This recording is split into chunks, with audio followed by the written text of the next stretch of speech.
Beth, Drew, and Jeff. It's been, as Jeff reminds me, it's been a month since our first training, and I'm really excited to share with you that we've got some really nice success stories from the last training. So we know that the last program, which was more foundational, we actually are seeing people move their print dollars to digital dollars.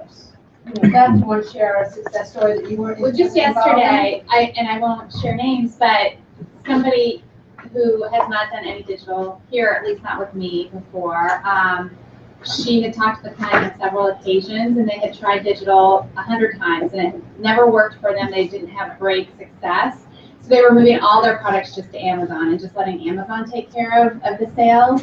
But we try to encourage them that, you know, Amazon is a great tool. However, you have a beautiful website. It's already responsive. It's already mobile optimized.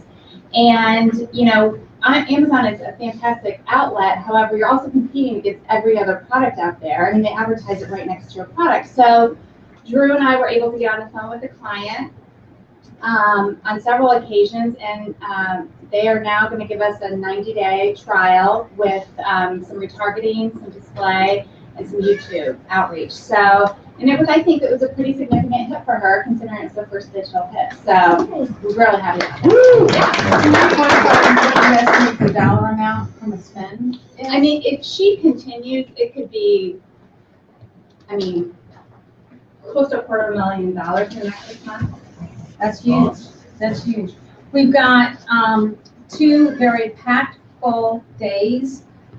Yes, we've expanded the training session to 1 o'clock because there's a lot of information to share with you.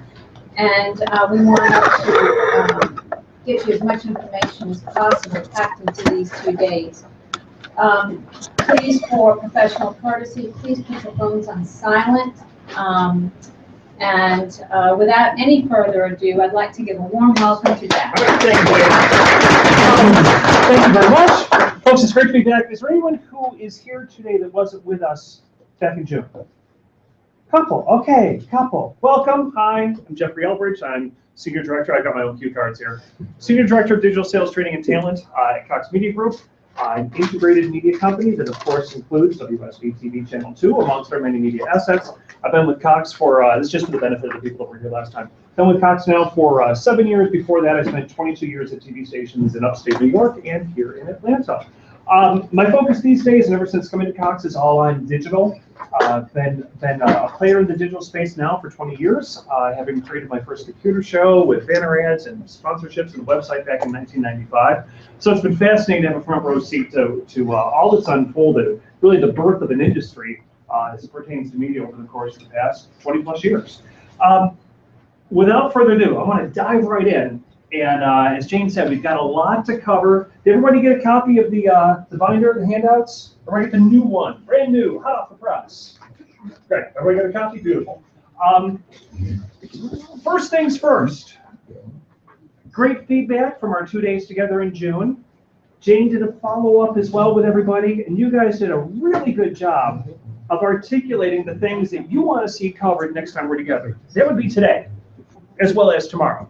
So quick screen capture here. There's some real detail here. So Beth and Drew and I got together. We kind of did a deep dive on this. And what we really looked at was, these are the things that you're looking for above and beyond what we're able to touch on. And like Jane just said, gym was foundational. It's kind of the walk before you run. It was actually more of the crawl before you walk, before you run. Just kind of providing a level set for everybody in the room. Today, and tomorrow, we're going to dive as much into these subjects, but we've also rounded them out as well, because there's some areas that I think are crucial to your learning, to your ability to move dollars to digital, whether it's away from other agencies that people are working with, or even a reallocation of budgets within your own world. So let me kind of just jump quickly to the next slide. This is the focus for today. After our last time together, I asked if we could have a little bit more time together. I shared this with a couple folks this morning. It's not like we were just getting started last time, even though it was a good 2 hours and 15 minutes. Now with an extra hour and 15 minutes, I'll look to take a break around 11, if that's cool. Take a break around 11, like midpoint of our time together. We're gonna focus on this, especially keeping it interactive. We've got handouts for everybody. By popular request, copies of all the slides for you, especially in a manner that you can take notes as we go along as well. You can flag pages if you want more information on it. If there's a slide that you see there, you're like, wow, I really wish I had this slide to put up next to my desk. Not a problem, we'll give you that too. All right? So just make a note of that on your books. Tomorrow, longer list. It's a little bit more content that we've got scheduled for tomorrow. We'll see how it all goes from a timing perspective. But a lot of it at the end is resources. There's probably 15 different pages of resources that we won't dive into in person, but that you'll be able to have and go, wow, look at all these links, look at all these places I can go for more information about the subjects that are near and dear to you. I've got one slide about the money, but this one just came out. And it really reaffirmed to me why we're here. Okay? This is from Business Insider Intelligence. Anybody read Business Insider each day? It's a great email newsletter. I love the Business Insider Select Tech. Just really interesting stories. But Google Business Insider if you want to get a free newsletter every day. Just great content as it relates to the digital space. They just came out with ad revenue growth in the U.S. looking out over the course of the next 6 years inclusive. Here's what's growing, here's what's growing slightly, and here's what's declining. Any surprises? Again, this is I look at this as a crystal ball slide. Okay? Might come true, it might not, but I give a lot of credence to what Business Insider says. They say that digital total compound annual growth rate over the next 6 years is going to be 11% annually. Not too shabby. Within the digital space, there's varying degrees of growth, but the largest being in video and social. No surprise there. Digital video is blowing up, all in a good way. Traditional media, okay, excluding digital, compound annual growth rate, 0.5 percentage point.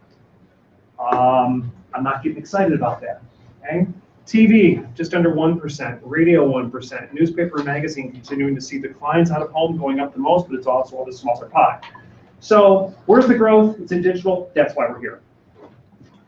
So I want to start with an exercise in media math because in all the conversations we've had in the last 4 or 5 weeks since we were together, a lot of it came back to having a comfort level with the numbers.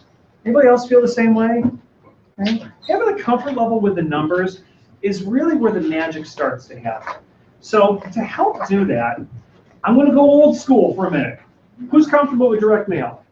A lot of people comfortable with direct mail. Tell me about some of your experiences. Sid. I was with mail since 26 years. Oh, that'll do it. Okay. So tell me a little bit. Direct mail. A lot of testing that's done in direct mail. Yes. A lot of A/B testing. Okay. Other direct mail exposure.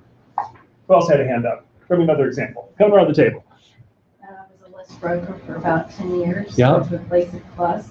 So you saw mailers back in the day, that was me. Sure. So both the two of you and others from exposure by proxy or firsthand. There's a variety of different variables that go into a direct mail campaign. There's testing that gets done, and at the end of the day, there's different levers that get moved in order to maximize the return on investment. So I'm going to go old school with everybody for the next couple of minutes. Pull out an example from the direct mail industry. And this one's called, go to the right page here, the $50 Santa, a customer acquisition cost primer. I believe primer is the right way to pronounce that, correct? I say primer, like that's my upstate New York accent kicking in again. I believe the proper term is primer. So to do this properly, we're going interactive here.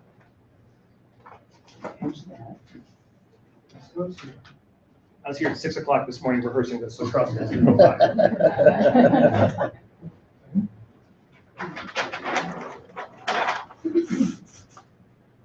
All right, we're ready.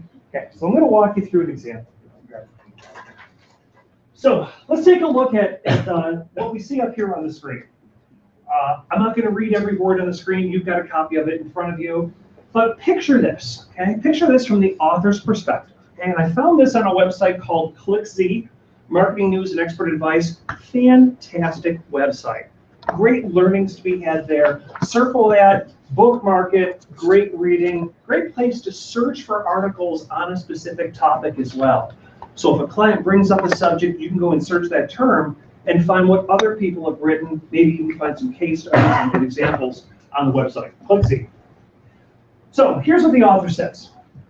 Recently, I received a FedEx envelope from a company I'd never heard of. Like most people, I usually throw unsolicited mail in the trash, but this one made me curious. Opening it, I was surprised to find, are you ready? A drum roll, please? A $50 bill. So let's post this $50 bill up here where everybody can see it. Okay. Not really US tender. I don't think that's going to fit into the slot on the Coke machine, but y'all get the idea, right? FedEx came, so it obviously got my attention. $50 bill inside. Let's dig in a little bit deeper. Turned out the package had been sent by a management training company based near Seattle. Bitter Creek. Speaker microphone. A bunch in Montana. There's a couple in Washington. He needs to be. Oh, I think Colorado. Way to multitask.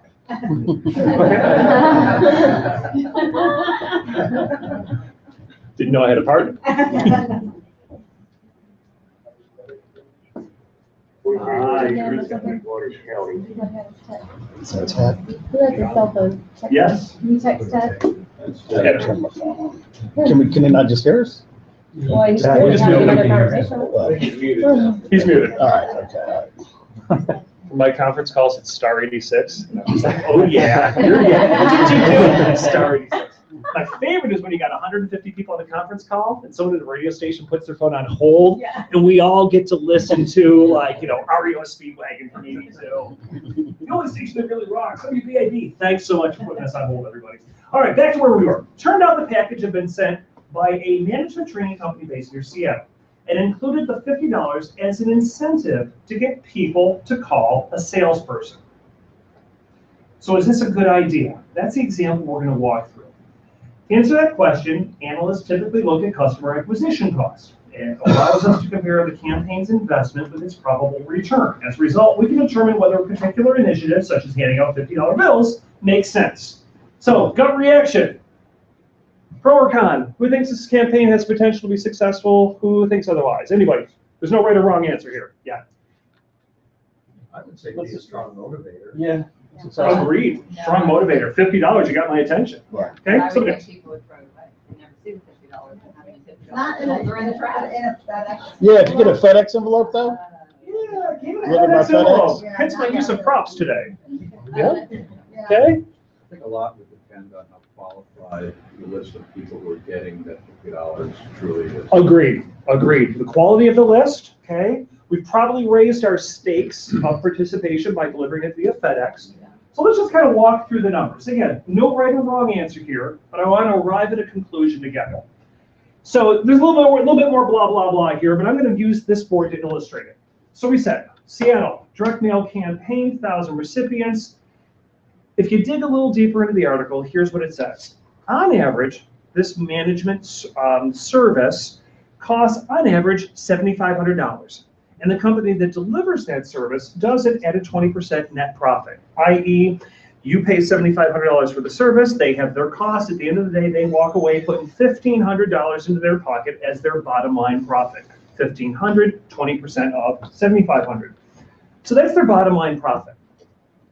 Let's take a look at the hard costs that they incurred to send this mailing, along with that $50 bill, to 1,000 targeted recipients in Seattle, Washington. Number one, they had to pay FedEx. I'm going to say they got a nice bulk rate. How about $10 each? Is that fair? Okay, $10. So we got $10 times 1,000 is quick math here. $10,000. All right, so far so good. Printing costs. There was obviously a nice direct mail piece. I don't have an example of it to show you, but let's just say $5. $5. I mean, let's assume it was nice, 4-color, die cut, folded. Say $5 each. Right? So $5 times 1,000 is $5,000. Use the new printer. The could very well be. The incentive, of course, was $50 each. So after all, 50 bill times 1,000 is $50,000. Let's see, we're up to 65. Probably, let's just say they had to buy the list, right? They had to buy the list. There's probably some, maybe they worked with an agency to help the design, etc. I'm just going to say $2, right? Being conservative here. Okay, quick math. Somebody get this up for me. 50, 60, $67,000. So that's going to be $67 each, right? $67 each it costs to send this out to 1,000 people. All right, let's go to the next page. Quick math, who's got a calculator? If the profit margin on one of these deals that they're looking to get people to make is $1,500, and they spent $67K on this campaign, About 45. 45 is a break even? Something like that. 45. Conversion rate. Ooh, now this gets interesting, right? Now this gets interesting. Throw me out some averages. Okay, there's no right or wrong answer here. Direct mail conversion rate, targeted list, $50 incentive. Does anyone think it's in the double digits? No. Yes. There's some yeses. There's some nos. I don't know. Okay, throw me some numbers. 2%. We got a 2%. Throw me some other numbers. I'm going to say more like a 10%. Okay, we got a 10%, a 2%. Anybody else? 3, We got a 3%, 1. 1%. Okay, we don't know, right? We don't know. I'm just going to say, let's pick a number. How about 5%? Is that fair? So it's not as high as the highest number. It's higher than the lowest one that I heard. So let's just say 5%. So 5%. Let's see. So let's be generous. Let's see. Let's be generous here. For this, I got to consult my notes. Which are in that room. So I'm going to blow off my notes. We're going live here. We're going live. Here goes. Let's be generous. 20%. Response rate, 20%, because response rate is different than the final conversion rate. So let's say we got a 20% response rate. I think that's pretty fair. So how many people would that be? 20% of 1,000 would be 50, right? So 50 people. How many? 20% would be 200. Yeah. You're, thank you. Okay. 200. 20% took the phone call. So let's see, of the people, of the 200 people who took a meeting, what percentage of that do you think actually took the meeting? Because remember, the initiative, the incentive was just to make the call. 50%. 50%? Okay, we're very generous with this. I'm going to go strong. 50% of the meeting, so that's 100. Right? Of the 100 people that took a meeting, what percentage converted to a sale? 5. I think you want to say 5% converted to an actual sale? Right, so 5% of 100 is 5. So 5 times 1,500 is $7,500. So their hard costs were $67,000. They made $7,500. Their loss was how much? 69. 69. 60,000. 59.5. Minus 59,500. That probably got somebody in trouble. Okay. Anybody want to dispute these numbers? You can a little bit either way, right? Are we probably going to find a way to make this a profitable deal? Now, I'm not looking at lifetime value of a customer. I was looking at the single transaction. Okay, just looking at it from, and those are two different numbers, right? Because while I may have spent $50 on lunch this weekend at Marlowe's Tavern, I might spend $500 there this year if I go there once a month. Could take 2 months off for the cold weather. Whatever. You get the idea. Everybody gets that idea. So in this example, but here's what we looked at. Okay, now let's bring this full circle. We had some variables here. We knew what our break-even rate was. Our conversion rate, right? That was a matter of discussion. Okay, it'd be great to have some benchmarks in that industry, benchmarks in that market to look at. We didn't, so we took our best stab at it. Our response rate, took a meeting rate, convert to a sale rate, were all educated guesses, right? But at the end of the day, we all arrived at the same conclusion. Really tough based upon how much money they spent up front to make this a successful direct mail campaign. Do we all agree on that? Does anybody disagree? All right. Thank you for your active participation and your math skills. Let's move on. This is a handout we'll make available to you after we're all done this week. Lots of media math, nothing you got to memorize. There is no test. I just found this to be a handy little cheat sheet courtesy of our friends at the Interactive Advertising Bureau. People asked for handouts after our last session. This is one that you shall receive. So this kind of brings it full circle. We'll talk about the concept of conversions, concept of KPIs. Most of you are most likely familiar with the subject, having applied similar metrics to traditional media. In digital media, we look at things in a very similar fashion. So let's get two definitions out of the way. I think these are the only two definitions I created for our time together over these whole 2 days. Look for a number of different sources on these, and these are the best ones I found as pertains to digital. Conversion occurs when the user performs a specific action that the advertiser has defined as being the campaign goal. Tracked by a web beacon, also called a conversion pixel. Okay? It's something somebody wants you to do when you're online. Key performance indicator, or KPI for short, helps an organization in defining and measuring progress towards organizational goals. In digital, KPI is a measurement that directly affects your marketing objectives. We've also prepared for you, we'll do handouts at the break, a whole list of digital KPIs. A wealth of them. Beth, thank you very much for creating these. This is one of the things that you asked for, okay? What are the things that I can expect someone to do? What's a measurable result of a digital campaign? So we've broken these up across brand engagement, influencing response, sales and marketing metrics, business operations, financial considerations, customer characteristics, and employee factors. Great list here. Highly encourage you to read this after we're all done these 2 days. If you can take it away, read it today, be more prepared for our conversation tomorrow. We'll make sure these are available for break. Great stuff here. So with this in mind, what are some of the digital campaign essentials? We're going to start with the end first, then we'll move backwards into this. Much like we did for the example of the $50 Santa, as it were, in Seattle, we want to define what our customer acquisition costs are for any digital campaign. What's the value of either an action online or what it costs to acquire that customer? We want to assign a value to each online conversion. At the same time, we want to put analytics tools in place. So later today, we'll share a brief video about Google Analytics with you that gives you a little more insight into how that works. At the end of the day, you want to optimize the campaign. We'll look at that as well over our time together. Apply those learnings, test, and iterate. For those of you that have done digital campaigns in the past, is it usually a one-and-done thing? I'm going to include Drew and Beth on this as well. Is it a one-and-done thing? Is it just like you book it and you sit back and set it and forget it? Yeah.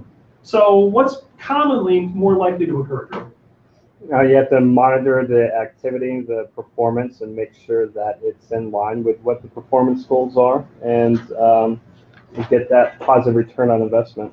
You take a look at things, Yeah. you study it, you find nuggets of opportunity, you double down on that, continue to move, continue to iterate. So with that, who's seen a return on ad spend calculator before for digital? Anybody? I love this tool, okay? We're gonna play with this tool, we'll do it live. I got some screen captures as well. So here's how a return on ad spend calculator can be found, and then we'll walk through how it works. Okay? 5 years ago, I hired one of probably the leading, I'm not gonna say one of, the leading digital training companies to work with Cox Media Group. Leslie Laredo is a friend of mine. She's a founding member of the Interactive Advertising Bureau, and her company, which formerly was known as the Laredo Group, now it has a new name, Academy of Digital Media, a Laredo Group company. They make some tools available for free online. I highly encourage you to download this. It's free. So just go to iTunes. It's also available from the Google Play Store for Android devices. If you're not using this as just a kick the tires move before you send out a digital proposal, you're missing an opportunity to perform what I call that sniff test, right? Everybody knows the sniff test who's got kids? Okay, who's got milk in the fridge, right? Take out the top. All right, yep, good enough, right? You know that sniff test. Okay, clearly 3 kids. You have to do it because the kids make a really bad face when you serve them sour milk. Anyway, you want to perform that sniff test. before you send that digital proposal out. And this tool, the return on ad spend calculator, which we'll go through live, does a great job of doing that. So here's a screen capture of it. So let's look at some of the metrics that are available in real time that we can move those levers on to influence, okay? Campaign budget, okay? Either you can start with an arbitrary one or use a real one off of a project that you're working on. What's the average CPM of everything that you're buying? CPM, of course, cost per thousand. You may have a number of different things that you're doing, or you could run this for each additional thing. Maybe you're doing some YouTube video, but you're also doing some mobile targeted display. Those are going to have two different CPMs. You can look at them independently, or you can blend them together. Doesn't matter. This dollar amount divided by your CPM tells you how many impressions. Okay, it's an automatic calculation. Campaign click-through rate. I don't know, right? I don't know. But if we had some benchmarks, we had some industry averages, could we plug those in there, right? We could. In fact, I'm going to share some with you. Then I'm going to share some ideas that we've seen, some time-tested and true tactics to help you improve your click-through rate so you can make that number bigger. If I enter a click-through rate, I'll know exactly what my clicks for my campaign were, because this number divided by this is going to give us this. It's also going to tell me a dollar amount. What's each of those clicks worth? Because it's going to tell me how many clicks I got, but it's also going to divide my total spend to tell me what each click was worth. Again, it's a mathematical calculation. My conversion percentage is a variable. I don't know what my conversion percentage is going to be, just like I didn't know what it was going to be over here. But can I take a stab at it? I sure can. I can take a stab at it. It might be a little high, it might be a little low. This is definitely a metric that I'm going to want to keep a close eye on. And Google Analytics is going to help me do that. If I apply a conversion percentage to these numbers, it's going to tell me what my percentage is. Again, it's simple math. It's also going to tell me what my cost was for each of those conversions. Now, at the end of the day, I got to tell it what that conversion is worth. This is a variable figure, and it varies upon industry. So, pop quiz, again, no right or wrong answer here. Does anyone know some customer acquisition costs, some numbers, whether it's of your own clients or things that you've read, things you've heard about in the past? Anybody? Customer acquisition cost. End of the day, what's a client spending? It's a broad range based on really the product. And Sure it is, service. because you're going to pay more to get someone to buy a $80,000 Porsche than maybe a modest entry-level Chevy, right? On the other hand, selling a $15,000 Cruise is going to be, you're going to be willing probably to spend more than to spend on a $299 two-night getaway, right? Well, So- another thing is that, I mean, your client should know that value. So if you have a good relationship, or at least I know that that's probably, I think why Drew and I were able to help get that last one done is because we asked really simple questions like that, and they were like, he realized that we cared about what his goals had been, where he's at, and how we can help him. So key takeaway from this slide is, if you're not asking, if you're not able to ask directly, if you're not able to do some research ahead of time on what it costs to acquire a new customer as part of your new business efforts or your existing clientele, this is a subject you want to spend more time with. Okay? Because when you can unlock that dollar amount and you can lower that dollar amount, then money's going to flow your way. I'll give you a quick example from one of our media properties. We did a case study contest last year at Cox Media Group. One of the winners was very clear. He stood up on stage and said, as a result of our campaign, I won't say which market, I won't say what media, but as a result of our campaign, we've lowered our customers' acquisition cost from $75 to $57. That's a big drop. Clients thrilled. They're spending the same amount of money on advertising, but getting 20 to 25% more customers as a result of it, and now we're helping them expand into another market. Is that a success story? Amen. I love that. So with that, we've got to enter our conversion value. Here's why this is important. Okay? We knew what our conversion value was back here on this one. Right? It was very clear. We knew it ahead of time. It was $1,500. Slide a little bit this way. We knew it was $1,500. Okay? That was the value to their bottom line after their hard costs. the more that we can find out what it's worth to acquire a customer, or the more that we can find out what it's worth to get somebody to take an action, okay? Because sometimes converting a customer is a result of that customer taking 1, 2, 3 steps along the way. But each time that they get closer, they're that much closer to opening their wallet and becoming a customer rather than just a warm prospect. If we can enter a conversion value, and we know what our number of conversions was because we backed into it all along the way, we find that our value from conversions as a result of this campaign, if all these numbers hold true, is $30,000. Since we spent $10,000 on the campaign, that was our budget from the top, what we find is our return on ad spend above and beyond our spend was $20,000. Is this a good ROI? I'm going to say yes. I think many business owners, I'm not going to speak for every one of them, if they could spend $1 to make $3, they'd be pretty okay with our efforts on their behalf. Fair enough? Let's change one variable here. Okay? Let's change one variable. You know what? Yeah, we'll change one variable. Let's change our cost per thousand. Because maybe this was wishful thinking on my part. Okay? Maybe I thought I could acquire the inventory that I was pursuing for a $6 CPM, but the publisher, whoever it is that I'm working with, said, nope, I got to be at $7 CPM. So be it. Let's run these numbers again. Same budget at a $7 CPM gives us fewer impressions, but I'm going to keep my click-through rate the same. It's going to give me fewer clicks from the campaign. It's going to mean each of my clicks now costs $23 and change instead of 20. I'm going to keep my conversion percentage the same. Now I've got fewer conversions, 21 instead of 25. My cost per conversion went up. Of course, I've still said it's worth $1,200 to acquire that customer. Again, we'll name some industries in a few minutes here.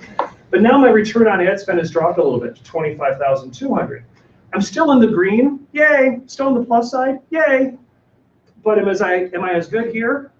What's the one thing that I changed? My CPM, right? So obviously, you're all buyers. You want to acquire what you can acquire from a media perspective for as low as the cost as possible. But sometimes you get what you pay for. We'll talk more about that in a few minutes. It may not be in your best interest to go with that. I got a question. Yeah, go ahead. Can you go back to the slide? Yeah. If I went to a client and said my conversion percentage is 5%, they're going to base that off of 1.6 million, not 500, right?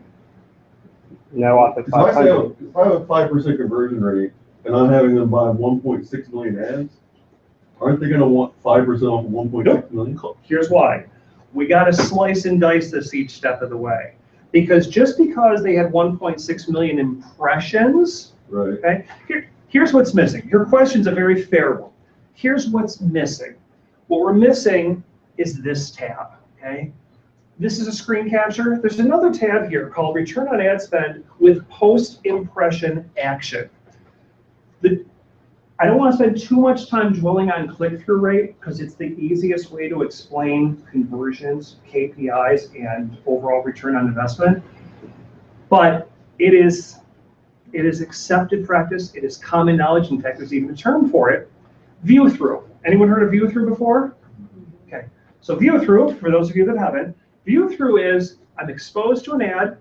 I didn't interact with it. I didn't click on it. I didn't play with it. I didn't swipe around it. I saw it and made a little mental note. And later on down the road, I went back to that website, or maybe I even walked into that retail business and bought something as a result of having seen that ad. Okay? The problem is there's no attribution. Okay? Attribution is when I can tie the fact that somebody clicked on an ad to somebody bought something. And attribution has been really one of the biggest hot buttons in digital media over the past couple of years, especially at Google. Why would Google be so interested in attribution? Credit for Exactly. They want to get credit for everything. So much so, let me ask you if you've experienced this. Okay, who's got an Android phone? A couple of Android users in the house.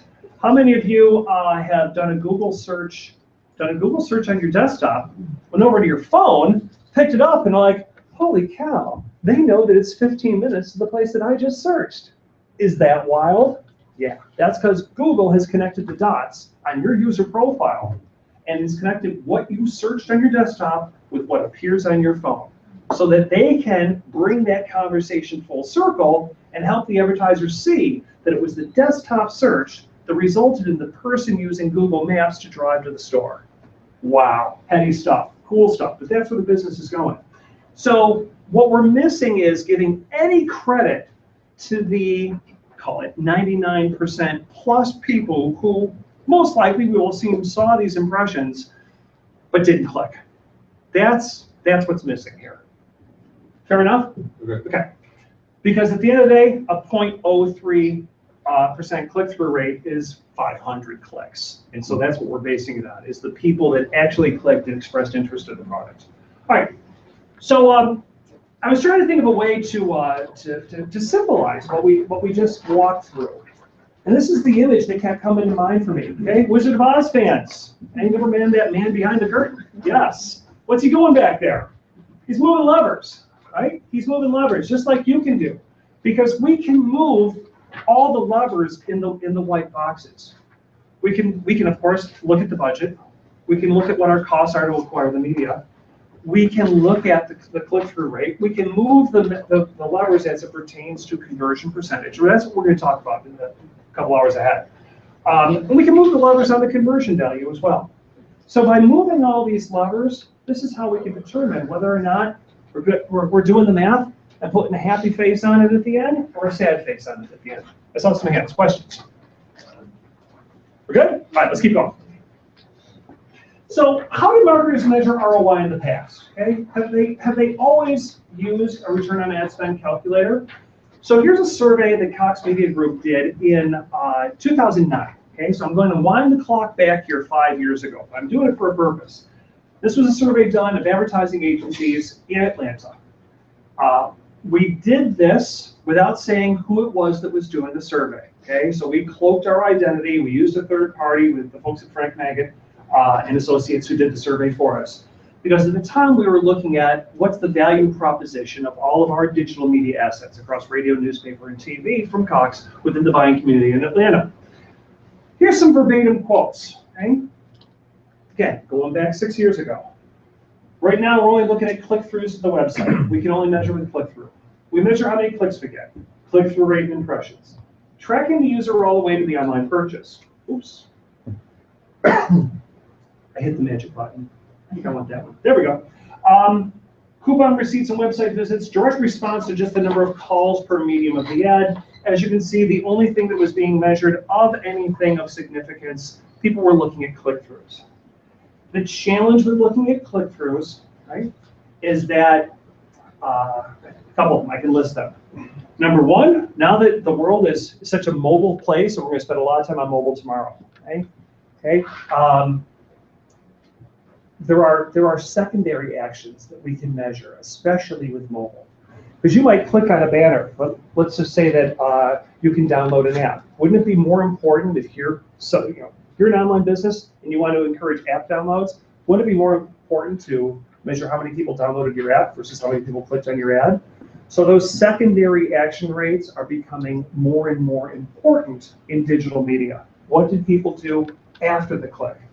So clicks are a means to an end, but they're not the be-all, end-all, especially with the importance of view-through and the fact that attribution has just taken on new dynamics since this survey was done. But Jeff, wouldn't still download an app be considered a click-through or no? I mean, in a sense, because you are probably two different things. Because I could click on an ad that says download Clash of Clans. I think I've seen that on my phone recently, right? A video game. I could click on that. Whether I download that app or not is still a secondary action. I might click on the ad, but then I get distracted. I set the phone down, and I come back later. The screen is refreshed. I turn the phone off. Whatever. So two different things. I want to know what my clicks were, but again, they're a means to an end. Okay? Because what I really want to know is, of all the different sites, of all the different ad sizes that I might be using, which one did better, smartphones or tablets? Which one led to more downloads? Should I shift money over to my tablet budget from my smartphone budget because more people download on the tablet because it's a richer user experience? That's a metric I want to look at if I'm the marketing director for Clash of Clans. Today, how are marketers measuring digital ROI? Again, it all comes full circle. It's about the digital KPIs. And again, I'll hand these out at the break. But think about all the things, I've kind of highlighted 12 of them here. How many of you measure these things already as part of your traditional media advertising efforts? Okay? Think about the business that you do now. Think about what the objectives are. Yes, for some people, right, they're still buying GRPs for branding, for awareness. But are they buying traditional media in an effort to do certain things? Anybody buy traditional media in order to drive traffic to a website? Absolutely. Okay? We can talk about some of the most effective ways of doing that. Think about the during the .com boom and how pets.com. Okay? Granted, they flamed out, but boy, everyone knew who that sock puppet was to get people to go to pets.com. QR codes. Remember that? QR codes, yep. Yep. So there's people using print. I mean, today I should remember what the example was. I was just looking at a print ad that had a QR code to get me to go to the website because it was frankly the easiest way to get me to go to their website and still had the QR code. So the things that you're doing now in traditional media, the things that clients want, are largely no different than what you can do through digital. Just digital's a new way of doing it to complement what you've done in the past. Let's look at an e-commerce website, for example. We want to be able to track those conversions because that's what's going to help us measure whether the campaign was a success or not. So conversion tracking shows what happens after a customer clicks on your ads, whether they purchased your product, signed up for your newsletter, or filled out a form to receive more information. These are going to help you find out what keywords or campaigns brought you the most business, whether it was a tablet campaign or a smartphone campaign, for example. At the end of the day, they show you what your return on investment was. So let's just go on a walkthrough down the path of one simple campaign to help understand where the measurement comes from. Then we'll move on. Let's say I'm searching for a New York City dentist. I see the ad. I click on it. I go to a landing page. We're going to show some cool landing page examples in a minute. I fill out the form. Yes, my tooth hurts. Yes, I need a crown. I hit submit. Boom. What happens on the back end? I get a little thank you page. Thank you. Dr. Ulrich will see you tomorrow morning. Our office opens at 9 o'clock, first come, first served basis. I get my thank you page. That thank you page just triggered a little back end movement under Google Analytics that says, hey, someone saw your ad, someone came to your landing page, someone submitted the information, we received it because the thank you page was generated. Now let's go look and see where my ads are working best. What are the keywords that I'm using? Should I be using New York City dentist or New York City orthodontist? Should I be using Manhattan dentist or should I be using Bronx dentist? Variety of different ways. Probably going to group a couple of these different keywords together so I can analyze different ways of seeking out or how people are seeking me out. But this is how it happens. Okay? So bring it full circle. At the end of the day, this is not a business model we want to pursue. We don't want to spend more like the people up in Seattle did we don't want to spend more than we make, right? It's a no-brainer. It's kind of the biggest no-brainer slide. I shouldn't have even included it. Cost to acquire a customer should be much lower than that lifetime value. So let's look at some real-world examples. Cura is an online site that professes to know a lot about a lot. So a while back, somebody asked them this question. What are banks' average customer acquisition costs for a checking account customer? All right, I like this. Now we're bringing this full circle. So here's what the source on Cura said. Now, it's a little dated, but I'll take it for what it's worth. I got some more updated ones in a second here. A 2009 study said customer acquisition costs for banks range between $140 when done online to $350 when done in a branch. Why is it going to cost more to acquire somebody in a branch versus online? I got to pay people. I got lights. I got fans. I got heat. I got electricity. I got bricks and mortar, a parking lot. All the hard costs that come with a brick and mortar store. Sure, it's going to make it cost more than acquiring somebody online. Anybody see a lot of financial services advertising online over the past 10 years? I do. Why? This is why. Did some work since our last time together, because you clearly said, tell us more about this subject. Help us understand the interrelationship between all these numbers so that I can have intelligent conversations with my clients and prospects about this. So I thought this was really interesting. Priceline, they're happy with $7. Okay? Now, remember, that could be me booking a last-minute hotel for $59.99, right? So $7 to acquire that customer, probably looking more at the lifetime value by putting that $7 against there because my spend can be so low. But who's a Sprint subscriber? I am. I got the shackles of a 2-year contract around one of my ankles. Okay, what's my monthly bill? I don't even want to get into what my monthly bill is. It's galore. It's hefty. Multiply it by 24 months. Do the math. It's a couple grand. Sprint rate is spend $315 to get me to switch over from Verizon. Yeah, because they're going to have at least $2 grand, maybe $3 grand in revenue as a result of that, based upon how many lines I've got. Barnes and Noble, again, lower purchase on average, lower ticket. They're happy with $10. TD Waterhouse, financial services. Okay, now we're getting up there, back kind of in the middle between all these numbers that we've looked at. So it varies for different industries. I want to know what this number is all day long for every one of my clients. And if they don't know, then let's find a way to help them at least put a number on it. So to do that, let's look at some benchmarks. I love this chart. This is all new. I found this in preparation for our time together today. Makes sense. Business to business companies have got a higher cost per lead than business to consumer, B2Cs. Average of $43 to $15, okay? This is an international study, so we see US averages, international, Latin America, etc. But seeing the variety of different costs per leads at least helps you get a benchmark. Can I plug one of these back into my return on ad spend calculator? Yeah, I can probably do it with a little bit greater confidence than just throwing a dart, okay? Swag, single, you know what guess. So if I've got some benchmarks here, I can also use these as a conversation starter with a new business prospect. My research has found that on average, in real estate, your cost per lead is $13. Is the source that I found accurate? Are you seeing more? Are you seeing less? I'm putting a number out there. I'm not saying it's gospel. I want to float it by you to see how it sticks. I want to have that conversation. Because I think that's a better conversation to have. At least I'm more comfortable as a salesperson saying that than, what's your customer acquisition cost? I don't know.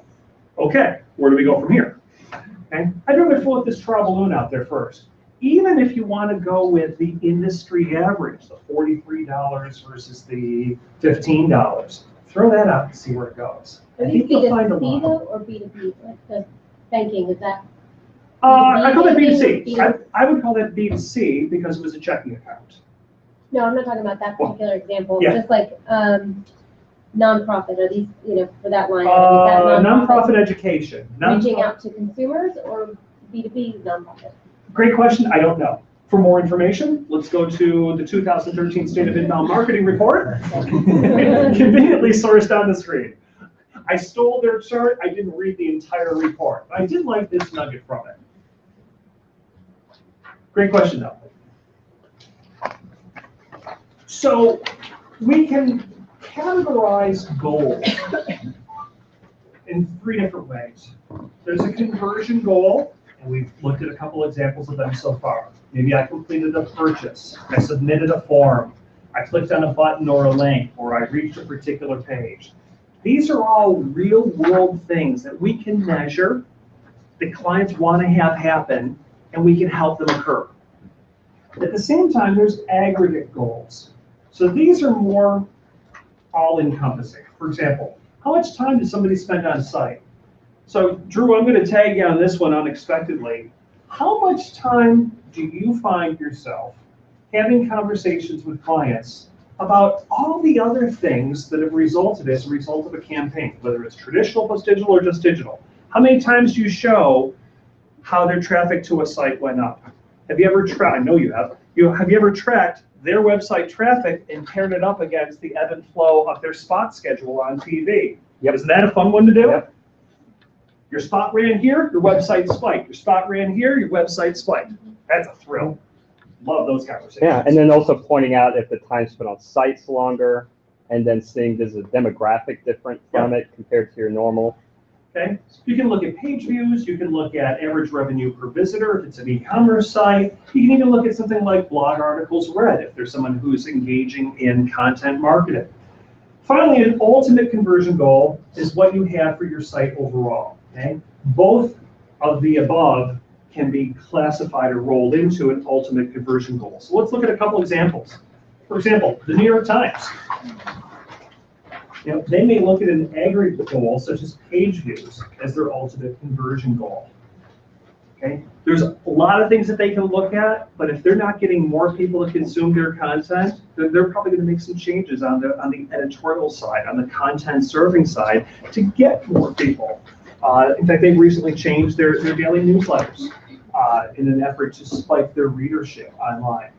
On the other hand, Target, an e-commerce site, they might use completed purchases as their ultimate conversion goal, even though many e-commerce sites are often going to use revenue per visitor. So here's a great list. Okay? Here's some common conversions and some common aggregate goals. We've broken them down into 4 different types of sites. I encourage you to pair up mentally the clients that you currently work with and see which of these 4 categories that they fall into. You didn't include nonprofits here. Which one is most appropriate to your clients? And then which conversion could you pair them up with from the perspective of I can help you do better with that?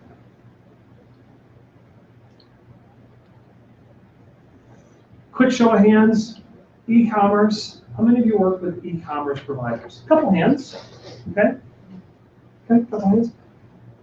Lead generation. Who collects leads through their websites? A lot more? I'm gonna think a lot more too, okay? I'm gonna think that a lot more. At the very least, are capturing some type of information in order to engage in some type of conversation. Okay? How many folks do you work with that don't have a website? Just again, show of hands.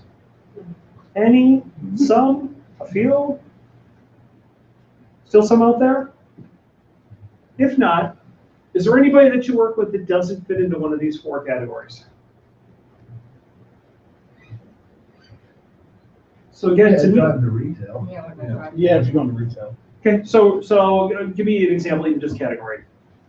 Target. What's They that? want you to go to the local Target, not buy online, right? Okay, Target. So I would say that almost falls under the category of media/content. I'm gonna put Target into the content because they want you to go online. They don't necessarily want you to buy online because they want you to come in the store and fill up your basket, right? Fair enough? They want you to come to the store and do your back to school shopping, see some of the specials, bring the kids, get a coffee at Starbucks on the way out the door. You got the idea. But are they going to look at bounce rate? Yes, they are. How many people came to the site and then left quickly? So I would put many retailers into the content space. And I think this is a trend that you're seeing more of with more retailers as they seek to find ways to get more people to come to their website. More people are getting into the content marketing space, whether it's blog posts, whether it's how-to videos. Those are 2 quick examples of content that's being created that is a means to an end, to get you to come to their website, to discover more and to share more. Question? Would that also be if it was a company that had lots of locations and they want people to come to their website to find out locations, they can't find anything about the service? Yeah, absolutely.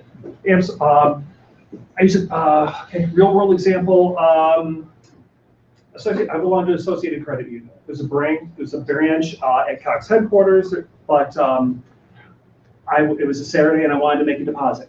Okay? I went to their website and I was frustrated that there was a list of all of their branch locations, but there wasn't a map. There wasn't a map. Maybe this is a good illustrative point, but I still share this just out of frustration. So whether you care or not, it was very frustrating to me to see a list of 20 locations, but not see them plotted on a map. Because I know where I live after 9 years here, but I don't necessarily know where blankety blank road in Norcross is, or in Duluth. I mean, they're both somewhere over by Johns Creek, but I don't know exactly where. And the cities aren't squares now; they kind of squiggle all over the place. So it was frustrating for me. When you see examples like that, note them mentally. not just to compare notes with me over a beer sometime. Yeah, here's a site that sucks too, Jeff. No, and use them as examples when you're talking with clients and saying, you know how helpful it is when you put all your locations on one map so people can make a visual reference to where you are without having to look up each one? Or you put your add your zip code and they'll tell you the closest one. I wish Associated Credit Union did that, and they didn't. I know, I love it when they do that. Thank you for making it easy for me. They don't make it easy for me. Sid. Jeff's bounce rate, I still don't quite understand that. I always think of that as an abandonment, but that really isn't, is it? Is bounce rate the same or no?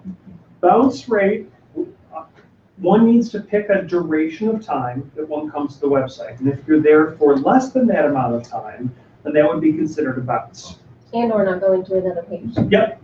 Great. Does that help? So so it really couldn't be classified as abandonment either, correct or no? I think of abandonment as I put something in my cart on an e-commerce site, but then I didn't proceed and buy it. I just put it in my cart and then I was like, oh, jeez, I gotta calculate shipping. Oh my goodness, shipping costs more than the item does. I'm so out of here. That to me is abandonment versus just I came to the site either by mistake or I didn't find what I wanted within a very short amount of time. All right, to me, this is another page that you can put by your desk, tear it out of your book, photocopy it, however you want to do, and we can give this to you full screen if you like as well. So I know I'm spending a lot of time on this, but this is really important. Conversion goals. What are all the different things that I can do on a website? And we saw some examples on a previous page. Let's go a little bit deeper. Identifying the monetary value of your website visitors is an important step to evaluating and improving the effectiveness of your overall online presence. So creating goals and assigning values to those individual goals. So now we're breaking down the process. If it's worth X number of dollars to me to be acquired as a customer, right? What are the steps that it takes to become that customer? So let's use the aforementioned, there's a plumber that I was referring to earlier, where we dropped their cost per lead from $75 to $57. What's step number one, right? What's step number one? I got to search for you. I come to your website. I go a step further and I read the About Us page. I look to see what your hours are. Maybe I watch one of your videos that shows how great of a job you do at plumbing and how you're eco-friendly and you've got trucks that roll 24/7 no matter where you live in the greater Atlanta area. Are these all things I might kick through as part of a website before I actually make the appointment, whether it's picking up the phone or scheduling that appointment online? Yeah, these are all real things. Maybe I read some of the reviews that people have posted on the site, right? Maybe I've gone a little deeper and clicked on your Better Business Bureau accreditation. There's a variety of things that people will put on their website that are all designed to educate that consumer as part of their path to purchase. Each of these could be included on that list. So using the aforementioned plumber that I just described, how many different things I just described that I could do? Maybe 5, 6? Okay, so on that $57 cost per lead, is it fair enough? Just arbitrarily talking, could I put $5, $6, $7 on each of those things? Right? I'm not going to put $57 on each of them. I got to subdivide it. The cost to acquire a customer, again, $57, consists of 5 steps. Each of those steps should be worth ballpark $10, $11, right? I want to measure those steps. I want to conduct my campaigns in a manner that gets people to do these things more often. So how can we assign some conversion goal values? Let's look at some simple math here to do that. What if we were to divide the lifetime value of your typical customer by the number of conversions it takes to land just one? So let's just say that there's a company and they offer a free ebook. Anybody ever download an ebook? PDF, right? I do it all the time because the digital media companies got this all figured out. Learn how to make your landing page more efficient, download our free ebook. And it's 5 pages long and it's got some good tips in it. And then I get a call or an email about 90 seconds later after I click submit. And that's okay. That's okay. That's part of the process. I wanted the content that they were offering. Maybe I'll become a customer, maybe I won't. But let's just say company's done their math. Every time somebody downloads an ebook doesn't necessarily mean they become a customer. Maybe they're only batting 1 out of 800. Okay? They'll get you fired in Major League Baseball, but At the end of the day, this is what your numbers are.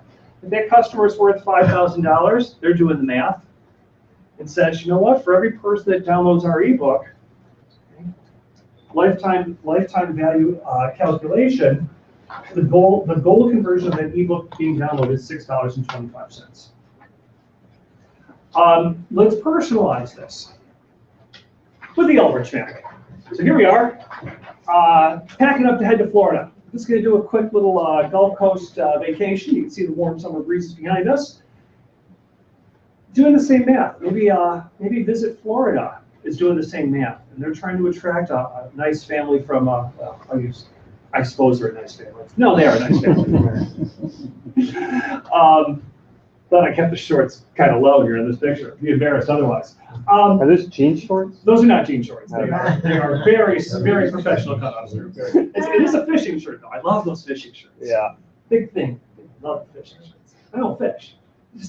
All the pockets, it's like great for going through the airport. Like, yeah, I got that. I got everything on me here. You change, you tickets, I got it all. 1 out of 200 people, let's say, that download the Visit Florida guide, go and spend a week in the Gulf Coast. Okay, again, it'd be a $6 value. So let's look at a tourism client, okay, and then we'll move on.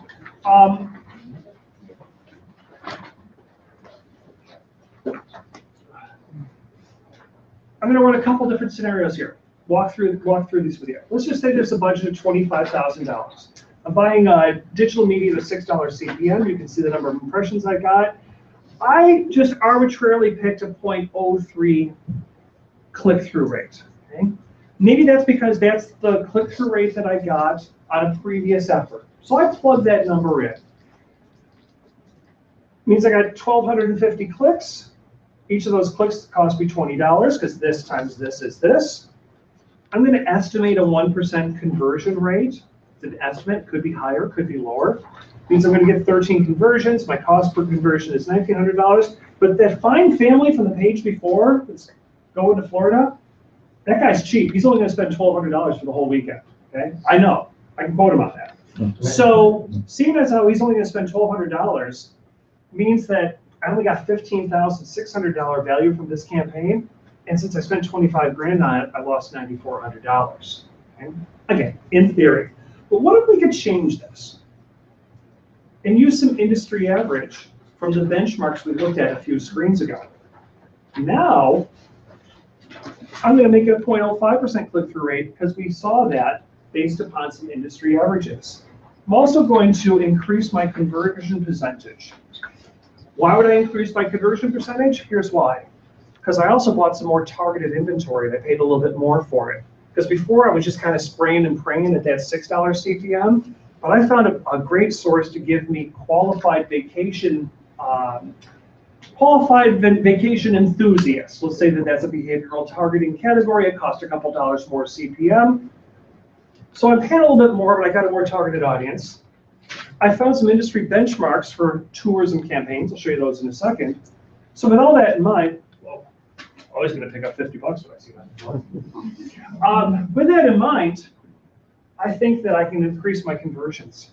And in fact, I know that my value is still the same, but now I'm getting $37,000 return on a $25,000 investment, which puts me into the black.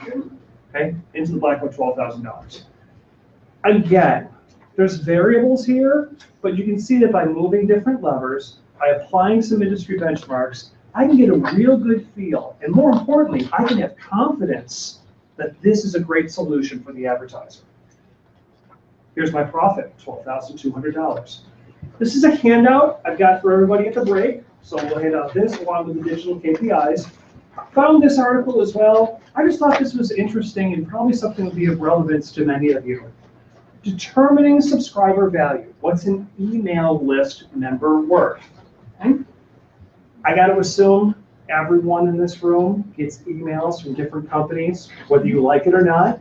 Some you ignore, some you open regularly. Depends upon the offer, depends upon the offer in the header, right? But email marketing continues to thrive as a viable medium. Good article here about establishing the value of that as well. I won't spend a lot of time on that. Let you read the article on your own. Here's a case study. here's a case study that talks about lowering one's cost per lead. So this is from Mobile Marketer. Circle that on your page. I read Mobile Marketer every morning. Comes out about 6 a.m.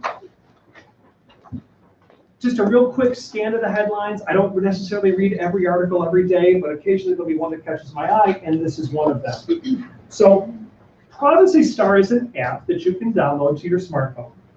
The Privacy Star app lets consumers block telemarketer numbers from their mobile devices, including text messages and calls. In total, you can actually block 13 different services using this app, for those that are very privacy inclined. Once a consumer asks a number to be blocked, Privacy Star then files a claim with the FCC to block that number. The company claims to have processed 220,000 complaints so far, and so clearly they've got some traction out there. It's available for iPhone and for Android devices.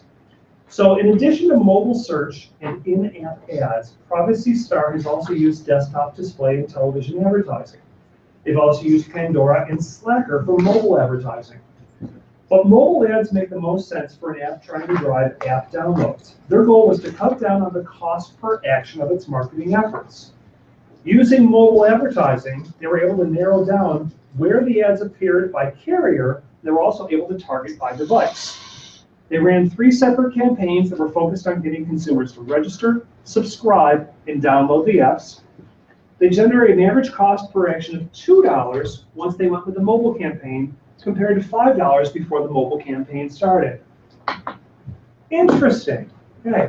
Makes sense though, doesn't it? I mean, they're trying to get you to download an app which is designed to block calls to your mobile device. Makes sense to use mobile as a platform to acquire those customers, in essence, acquire those downloads. Make sense? I think so too. So if you're talking to someone who's currently spending $5, again, every example is different, but you got to imagine they're pretty thrilled having, and then some, cutting by more than 50% their customer acquisition cost because they went with a new opportunity, that being mobile. So we've talked about benchmarks, talked about display click-through rates and more. We'll go a little bit longer. Great website from Google. They've created a display benchmarking tool, because who's going to know more about average click-through rates than the people that own the single most popular ad serving platform, okay, DoubleClick, Dr. Publishers, and that who serves the most number of display ads, okay? Google does. Fortunately, they share this data with us. Now, it's aggregate, it's roll-up, but let's deep dive and look at some examples. Across the board, big takeaway from their most recent report, which is a roll-up of April data. Click-through rate is 0.06%. Okay? Now, it doesn't sound like a lot. It's only 6 people out of every 1,000 clicking on an app. Okay? 6 clicks out of every 1,000. But it allows us to do the math and apply some numbers literally. So if I want to deep dive and go to US tourist destinations, all formats, which I can do with the tool, I just did a screen capture of this one. I can also look across all placements, okay? I can look at 300 by 250s, I can look at the leaderboards, I can look at skyscrapers. Is this interesting data to have? Okay. My campaign might run better, might run a little less. Again, depends on the levers. But if I know this going into it, can I take this 0.05% for this category and throw it into the calculator like I did with that fine family from Johns Creek a few minutes ago? Yes, I can, and you can too. So, again, I was going to do a live demo here, but I'm going to keep going just for the sake of timing. Using that tourism client, now again, I upped it to a 0.05 because that was the number we just saw on the previous screen. Walk me through the numbers. Now I'm coming out in the black instead of in the red. Just kind of reaffirming what I showed before. When you go to Google, you just type in display benchmark. So here's what you go to. Go to is on the Think with Google site. Type in, you can literally just Google display benchmarks tool, and that will take you to this page. Okay? I actually cropped it about here. Think with Google is their repository of all things research-based. It's a fantastic sub-site within Google. Home tools display benchmarks. Do they have by industry and vertical here too? Yes. Not every single one, but more than we've ever had before. More than we've ever had before. So you can search by country, you can search by vertical, you can search by ad size as well.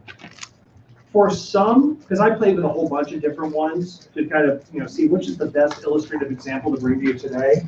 And I like the tourism one because it kind of backed into a picture that I had of my family. That's really why I picked that one.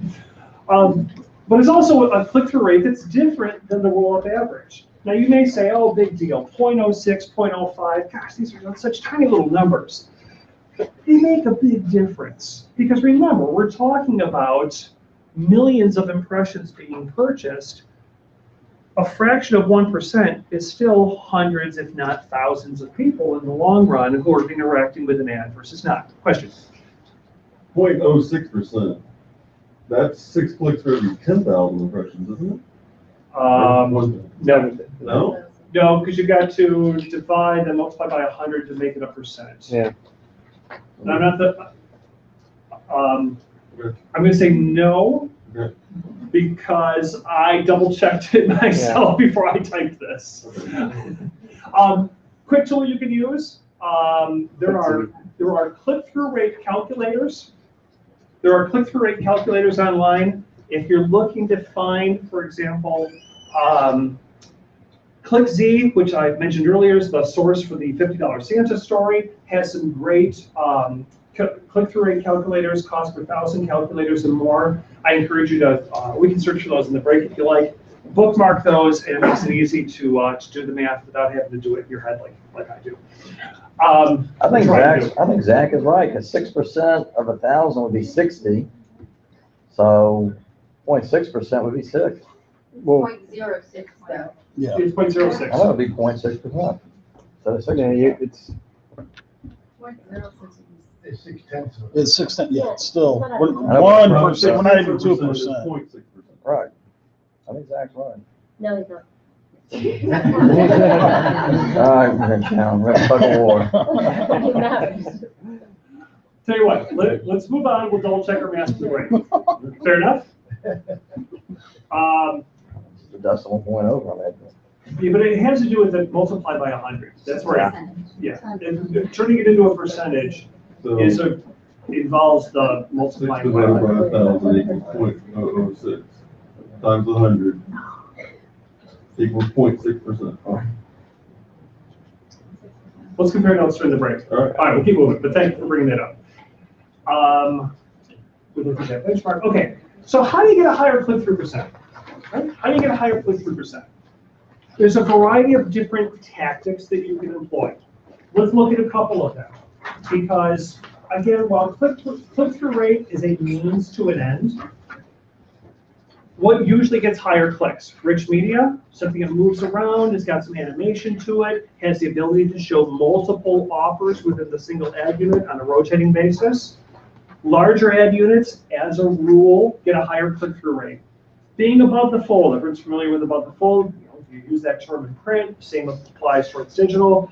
There is actually some new metrics that the IAB has introduced in regard to viewability as it pertains to above the fold.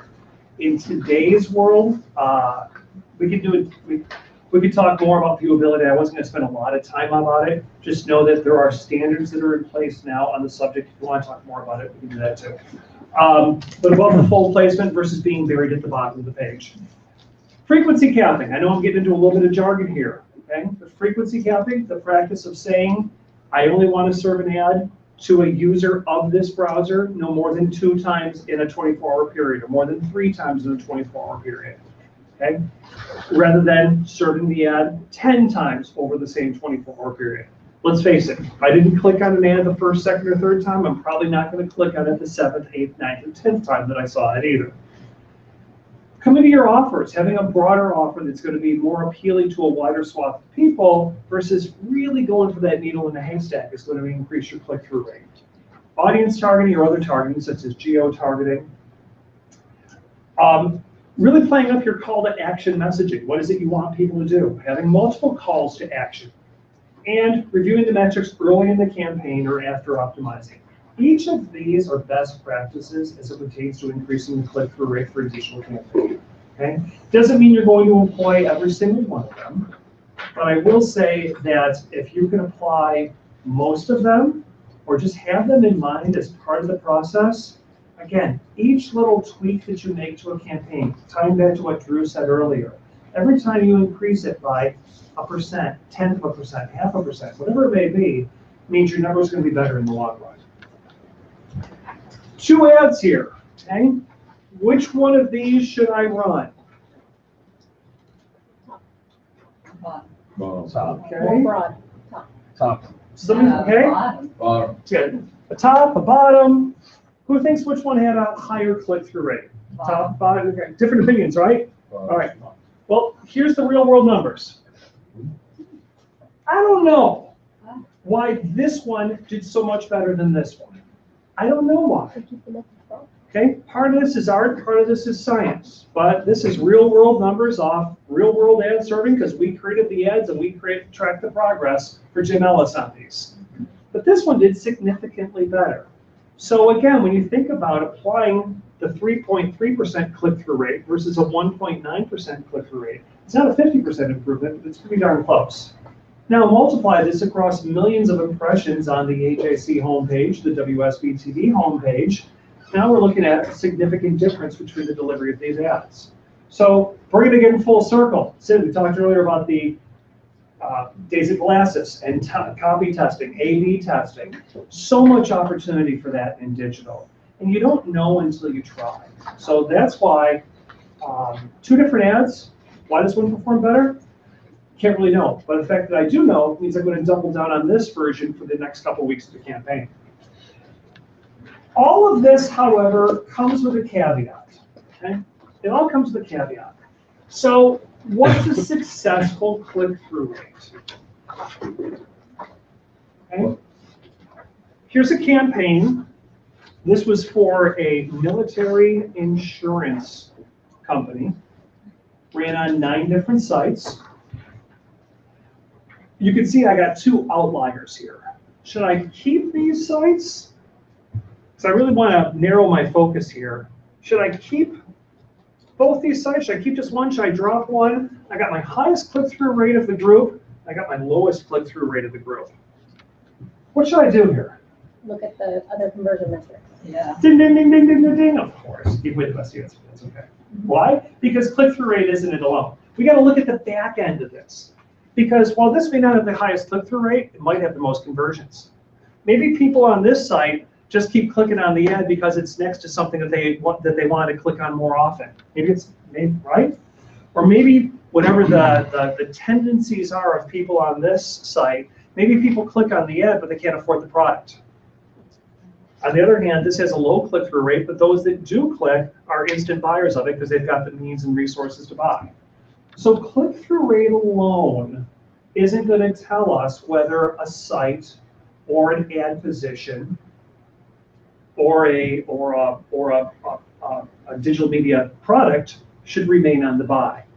The more that we can add insights out of the back end to be able to measure the conversions that occurred as a result of those clicks, now we've got insights that'll direct our business management decisions and our media decisions in the future. Everybody understand that? It's all about the back end. It's not just about the clicks. All right, John McCain's been in the news lately. Unfortunately, because of Donald Trump's comments, won't even go there.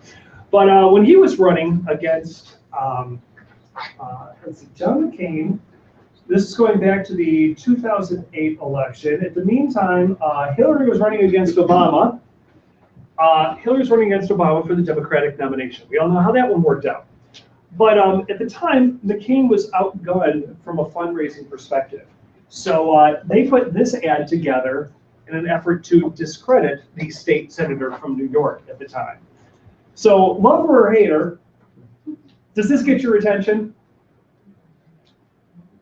It gets your attention because at the time she was being called out for supporting a $1 million museum on the site in Bethel, New York of 1969, the home of the original Woodstock concert. Now, as her job, it was kind of her job as a state senator from the fine state of New York. to advocate for things like that. But if you're going against her, yep, let's hippie her out and get the click.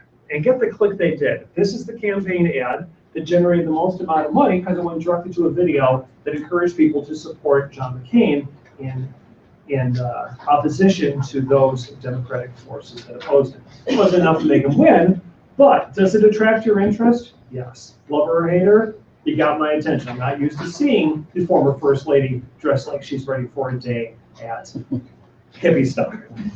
Okay, why should I click on this ad? Well, because there's going to be a video. So if you think this is funny, I can't imagine what this video is going to be like.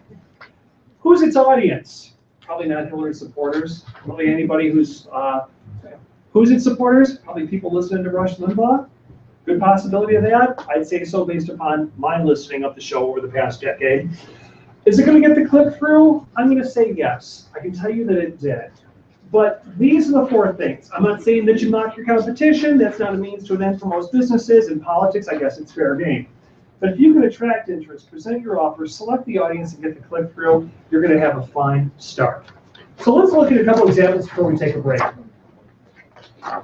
Because just doing smart media buying, just having the metrics in place, just kind of knowing what our click-through rate might be, our conversion rate might be, if we get all that stuff figured out, there's still a problem.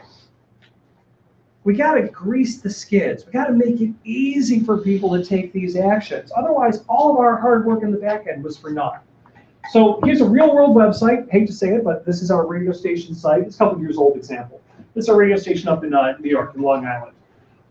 Five Towns College is a big advertiser of theirs, and they actually have a streaming player, and they've got a 300 by 250 that accompanies the pre-roll on their streaming player. And the ad, as you can see, both in this example or in the 728 by 90 that's on our homepage, is for the open house at Five Towns College.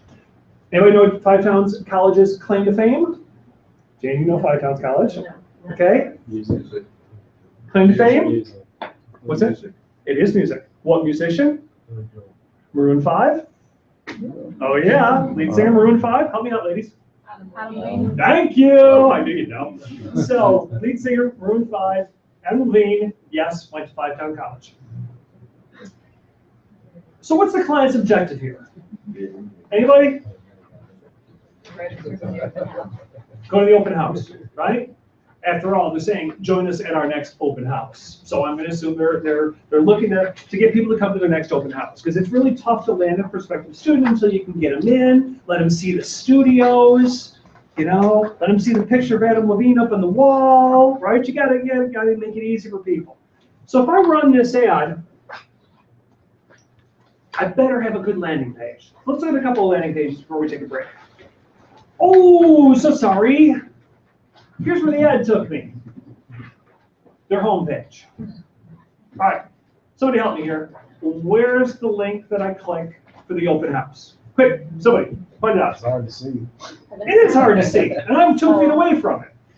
Well, let's see. I see that there's a library. I can find them on Facebook. Above Facebook. Above Facebook, there's a summer high school workshop. Oh, right here.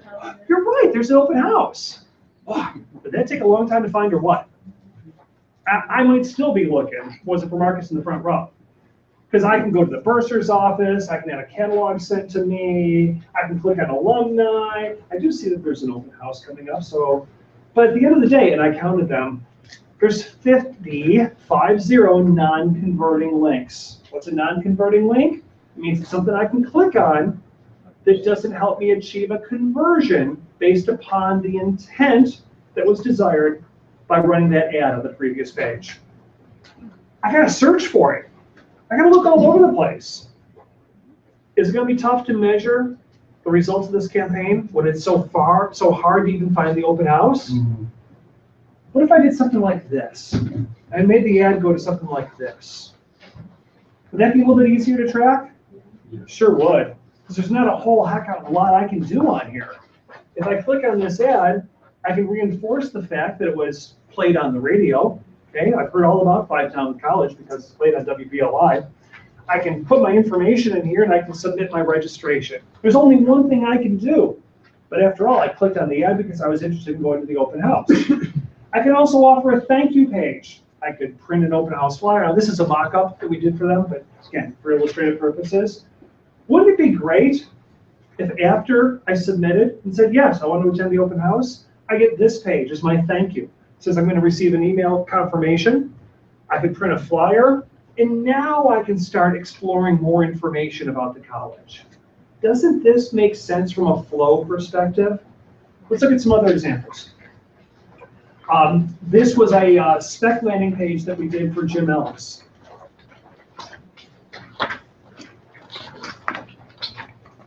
It's not designed to be a data collection page, but was really designed just to reinforce the fact that here's the deal. Here's the price point.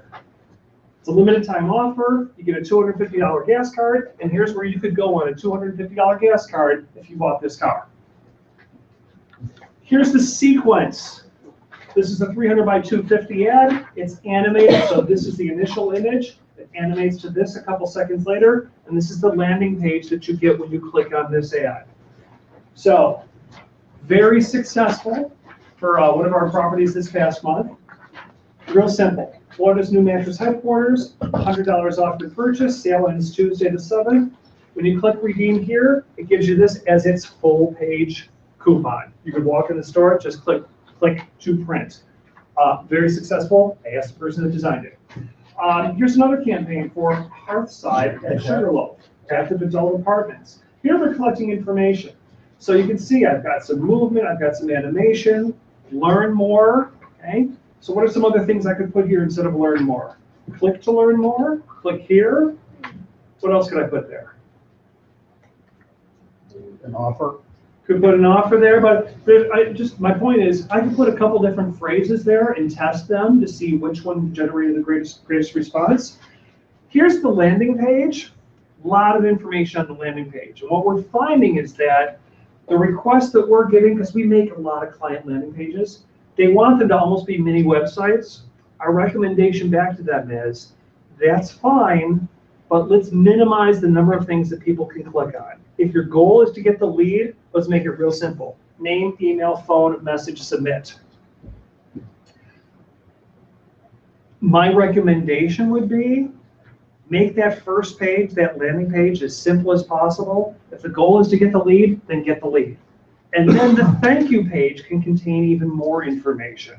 But if your goal is lead generation, let's make that task number one, with the payoff being on the thank you page. Okay? I like this one. This one was animated. Behind me are 180 pounds. Before me is a whole new life. Go to the landing page. Full name, contact number, email address, submit. No other non-converting links on the page. It's get the lead. Big success for that client. So what are some best practices? Obviously having it engaging, focused on a single objective, clear call to action. Landing pages have been researched up, down, all around for the past 20 years. Believe it or not, right justified fields usually lead to, it's just easier. It's easier for the eye to follow and say, okay, I gotta click a number of fields. Here, Mercer College is asking for a lot of information. Frankly, I don't think you need to ask for that much. I think this is too much, but having a minimum number of fields. Also, at the end, it also promotes their social media communities. I would put these on the thank you page. It's just my preference. Oops, wrong button again. All right, final thing before we take a break here, because it's 11 o'clock. This is how much this subject is studied. I found this example in preparation for our time together today. The $12 million optional form field. Let me walk you through this real quickly. This is why this is important. Everybody's familiar with Expedia? Book a trip, right? Users mistakenly interpreted an optional form field labeled company as the place to put the name of their bank. Okay, so this is when you were checking out, if you're paying by credit card, etc. There's a company field. So people didn't understand what it meant. So people would put in their bank name, then they went on to enter the address of their bank in the address field rather than their home address. Okay, so Expedia didn't make it clear. Okay, they thought that this was for the bank, then they go and they put their home address in. So when it came time to verify their home address to process their credit card, it failed because it was not the right address. Go figure, okay? I don't have all the facts and figures behind this one, but here's what I can tell you. They removed the optional field, that being company. They started seeing $12 million more in profit per year because they took out the confusing form. That's how much this stuff matters. $12 million of profit a year. So as you're having conversations with your clients, one of the biggest objections I've heard over the years is, I'd love to do digital media, but I just don't want more people going to my website. It's old, it's outdated. I got somebody working on it. We've got a new one that's going to be coming in a couple months, which becomes a couple of years. Think about what the creation of a landing page that's designed to collect a couple of brief fields of information to generate that lead. Think about what the power of that, because you can control that.